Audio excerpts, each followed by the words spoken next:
चांद्रे जेड़ा मेहमान इन ज्ञान रे मंदिर पुजारी मारे आला हेड मारसा मारे ज्ञान रे मारक बता आला मारा मारसा साहब गावरा अनमोल विचुड़ रतन जैसा गावरा हर घर की शान मारी माता है वो बहना वो फूल जो सगन देता मारी पाटे सालारा साथी आ सगला ने मारो राम राम आ सगला ने जानकारी होवे तो आज रो दिन आपने देश सारू कितो खास है आज रे ही दिन 26 जनवरी 1950 ने अपने देश रो संविधान लागू होयो 26 जनवरी 1950 ने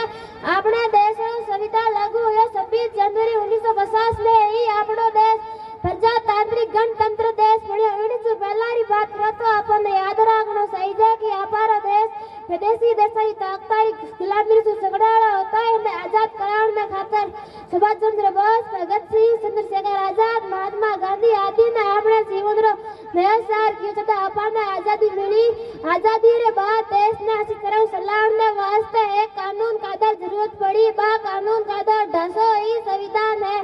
अपने संविधान में बनने में 2 वर्ष 11 माह व 18 दिन रो वक्त लागो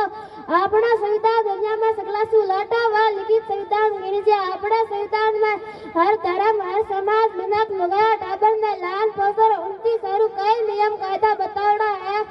सगला रे विकास में ही देश रो विकास अब सगला ने मारो राम राम।